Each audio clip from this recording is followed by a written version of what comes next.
Hello, everybody. I'm Pasha Marlowe. Welcome back to the Neuroqueering podcast. Here today with Aron Croft, ADHD coach. Welcome, Aron. Thank you, Pasha. Great to be here. Thank you. I'm so happy you're here. Aron is a Harvard graduate. Very impressive. And he has been obsessed with one question, probably more than one question, but one of the questions is, why can't we get ourselves to do the tasks we want to do? I ask myself that every single day. And Aron owns Hidden ADHD, which is a six-figure online business. And he's also built successful Fortune 500 careers. And all of that just is very inspirational, considering you have ADHD, inattentive type, right? Yeah, that's right. I am a hybrid over here. Nice. You get 2 for 1. Twofer. Yeah. Well, welcome. I really enjoy your work, and I'm glad you're here neuroqueering with us. Yeah, heck yeah. Thank you. And I think one thing of the other part about it that was surprising about those, accomplishments that you've shared is that 8 years ago when I was 33, I was broke, divorced, and earning minimum wage. And I was just the epitome of unrealized potential. And like my mom would celebrate, if I made it in a job longer than 6 months. Okay. I was just like, you're smart, you're capable, and yet you never follow through, you never stick to things.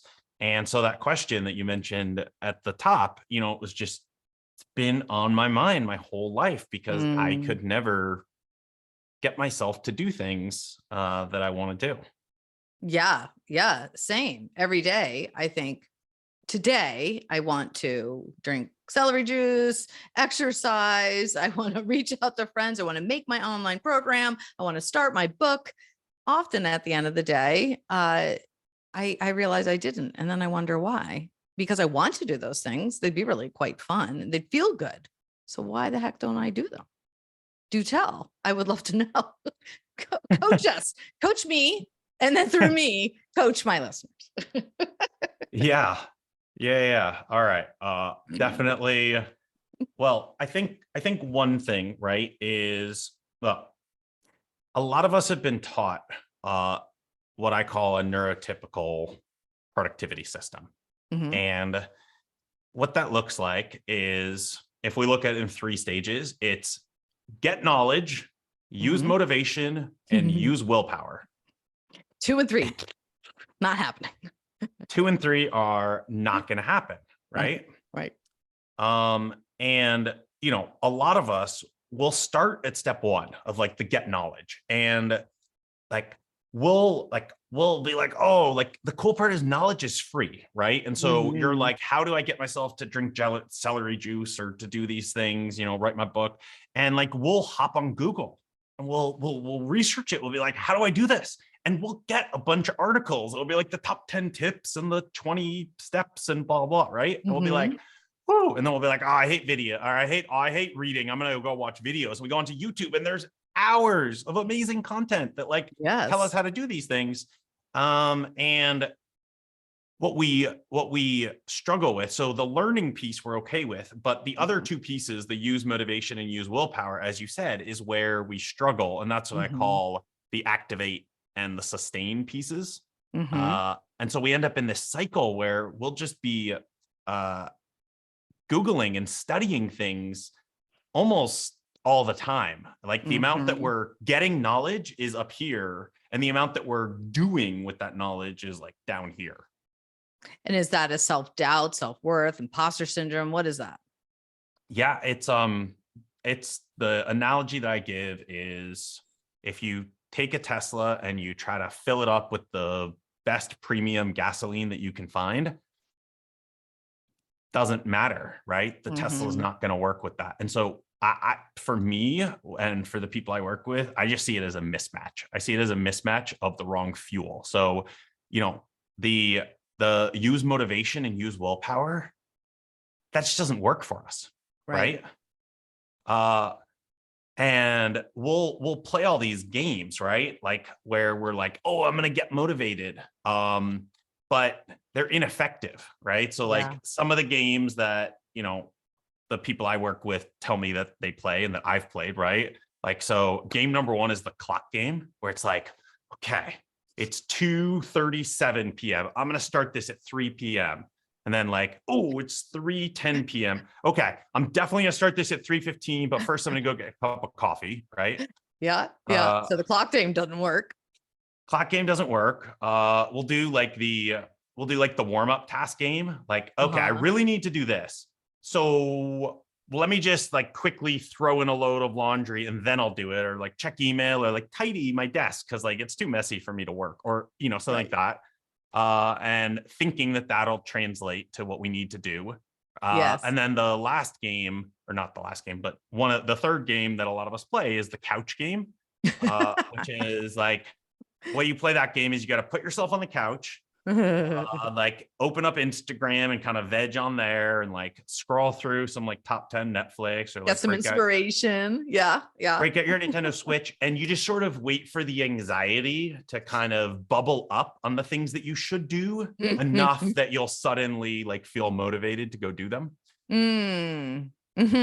Yes, it's all becoming clear now. Yeah. Or I do often sometimes play the game. If I put it on my calendar, then I make an appointment with myself. I'm certain to do it at that time, but then it just blends into the landscape of my calendar and doesn't actually motivate me at all to see it in writing. Yeah. Right.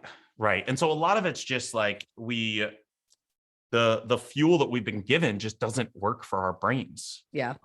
We can't just try harder, and we can't, it's not that we don't want it enough.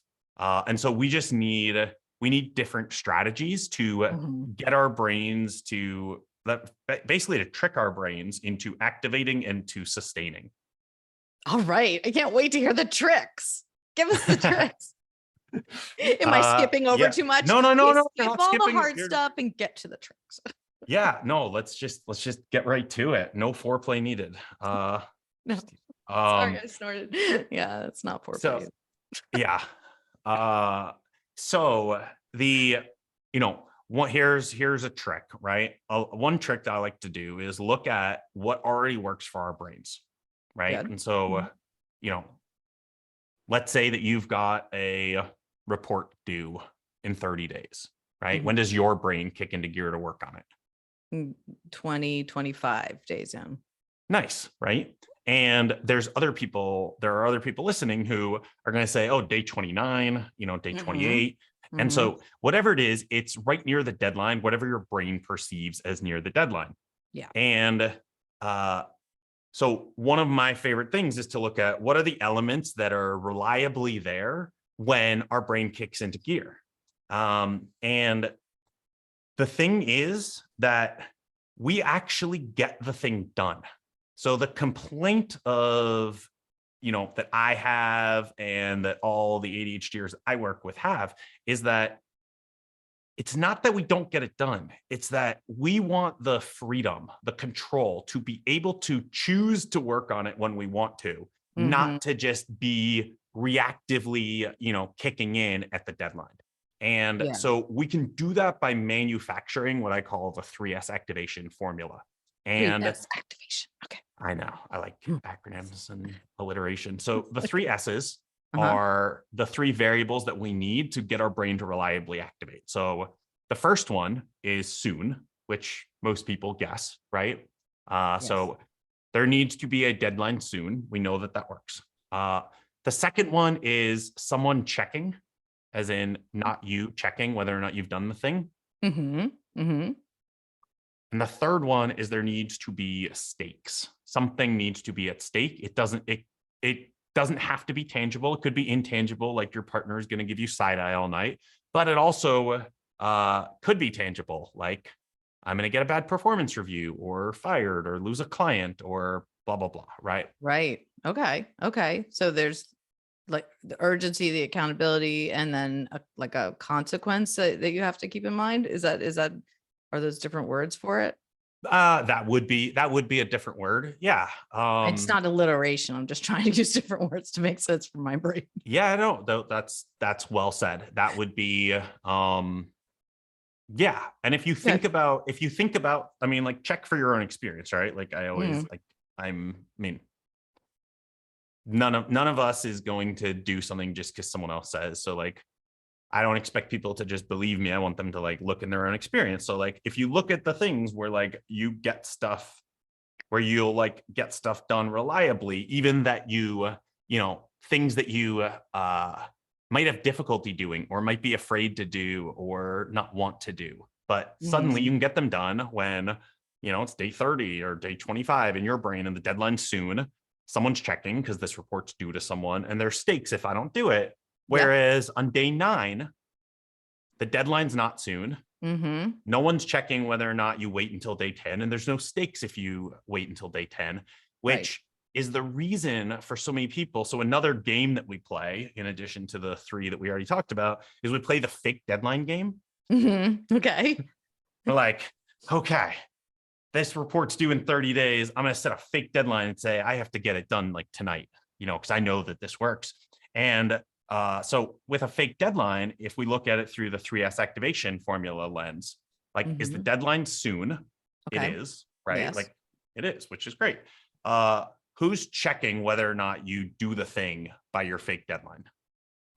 Hopefully not just you, right? Well, if it is for when most people set fake deadlines, it is just them, right? Oh, okay. Like they're like, I'm going to do this by blah, blah. And then even if they do get someone to check it, what's at stake if they don't complete the thing by their fake deadline? Nothing. Right. And so they just look at the fake deadline and just watch it sail on past like it doesn't exist because their brain's not going to activate. Right. So are you saying ride the wave of urgency and just allow yourself to wait till day 25 because you know you're going to get it done? There's nothing wrong with using our urgency. We're really good at that, right? So sure, use it. What I'm saying is that the previous days, like the other 25 days, the other 29 days, manufacture artificially the 3 S's. Okay.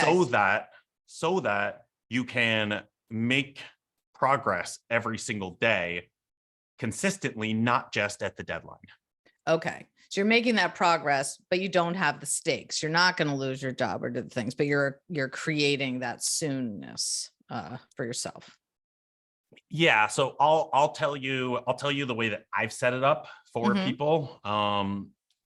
And this is like this is the best way that I found because this is what I set up when people pay me and join my program. So I'll set them up with a success team or an accountability team, if you will. And so it's a 4-person team. And then what happens is that they'll have weekly team meetings, which let them connect because we can't be accountable to people we don't care about. And we also won't get inspired by what they do if we don't know who they are and what they're trying to achieve. So they have weekly meetings. There's also a weekly training module and assignment. It's like 10 or 15 minutes of training. And it's a productivity tactic that's sort of going to make it easier to do the daily pushes. Okay. And then so those are sort of soon, but they're still weekly. And then what happens is the real soonness is every single day during the week that every team member reports in with how many minutes they've done of tough task time. And tough task time is simply the tasks that we otherwise would procrastinate on, avoid, or not want to do. Yeah. And so we can actually build our muscle of doing things proactively that fit that tough task time. And we can actually we build a habit over the course of 8 weeks of being really good at doing those things that we previously would have avoided, procrastinated on, or just not wanting to do. Excellent. I like that you built in the team too, for inspiration and to rise each other up, as well as obviously accountability. And I love that you're building that community so that you enjoy those people. You want to root for them and them you. That gets me going more if it matters to others. Totally. I love that you already realized, or like that you picked up on that, because that's a bit of a subtle thing, because some people think, well, okay, I'll follow through because, I'm accountable to that person, and on that team. And, oh, well, okay, like, yeah.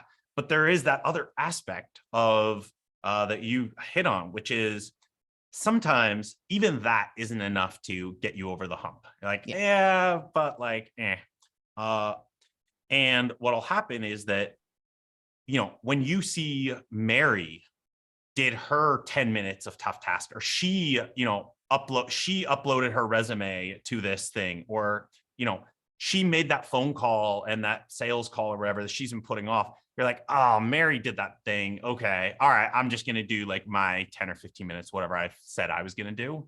And so it's that like, it's almost like, in my mind, it's like watching the Olympics, where you're like inspired by like other people achievements, and you're like, I'm gonna go do some more stuff.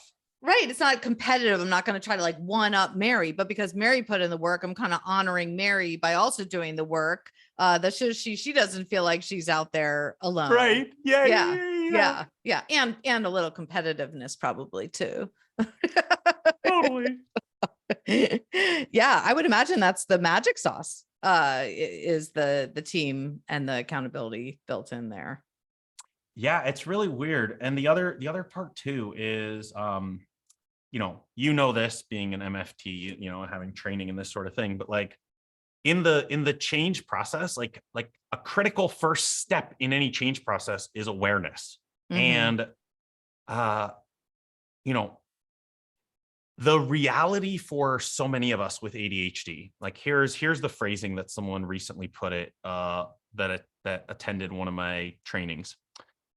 How to reduce the chasm/abyss/gap that opens between my interests and my actual capacity to start/continue and/or complete things.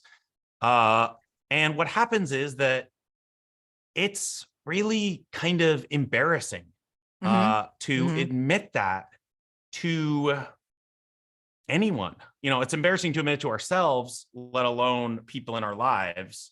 Right. And what happens when you're with a team of just other ADHDers who are all working towards building this, 8-week habit, is you can start to talk about it in a way, in a safe space where you're not hiding it from yourself, because you're allowed to just be open about these things that you've just been really filled with shame and anxiety and all that about. And that really creates an amazing space for people to change their behavior, because we can't change a behavior that we can't be honest about what we're doing. I agree. And if they fall into the abyss without shame or judgment or criticism, the other ADHD minds are going to help them up. Right. And exactly. I like talking with you, Pasha, because I can hear like I can hear your intelligence and your training in like the way that you, anyway. So this is fun. This is fun conversation for me, but yeah, that's exactly right. Because, there are multiple skills, right? And muscle, like I think of them as like muscles we need to build. So one of them is our ability to do these tough tasks and to do them proactively, not just at the deadline.